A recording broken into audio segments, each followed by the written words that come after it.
சுதந்திர போராட்ட வீரர், இடதுசாரி இயக்கங்களின் முன்னோடி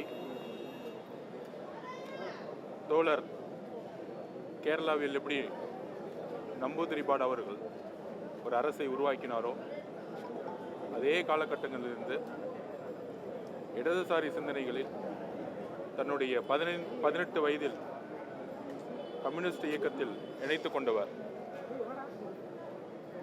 தன்னுடைய கொள்கைக்காக தன்னுடைய வாழ்க்கையை அர்ப்பணித்தவர்.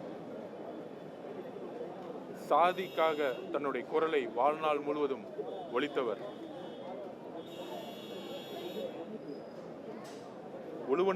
உழுபவனுக்கே நிலம் என்கின்ற கோஷத்துடன் தன்னுடைய அரசியல் வாழ்க்கையை துவங்கி கிட்டத்தட்ட ஒரு 7 வருஷம் சிறையிலே இருந்தவர்.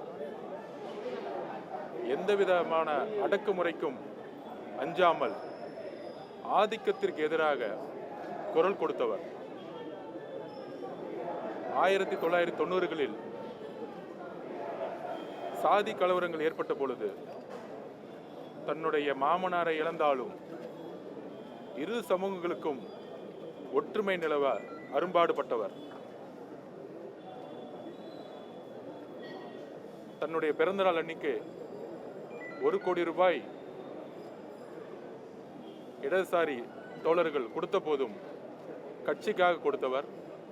ஏன் தமிழக அரசு விருது வழங்கி 10 லட்ச ரூபாய் கொடுத்தா கூட முதலமைச்சருடைய நிவாரண நிதிக்கு திருப்பியும் வந்து அளித்தவர். இடதுசாரிகளுடைய ஆணிவேர், ஒரு மிகப்பெரிய ஆலமரம். தமிழ்நாட்டின் கிட்டத்தட்ட இவருடைய அர்ப்பணிப்பு, இவருடைய எளிமை, இவருடைய நேர்மை இனி வரும் காலங்களில் அரசியலில், குறிப்பாக அரசியலில் நுழைபவர்களுக்கு எப்பொழுதும் ஒரு சரித்திரம், எப்பொழுதும் ஒரு முன்மாதிரி.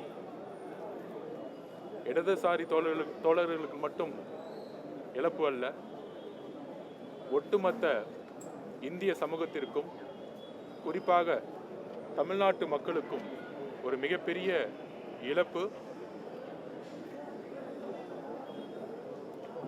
அவருக்கு வீர வணக்கத்தை தெரிவித்து அவருடைய ஆத்மா சாந்தி அடைய தமிழக வெற்றி கழகத்தின் சார்பாக எங்களுடைய அஞ்சலியை நாங்கள் பணிவுடன் செலுத்துகிறோம்.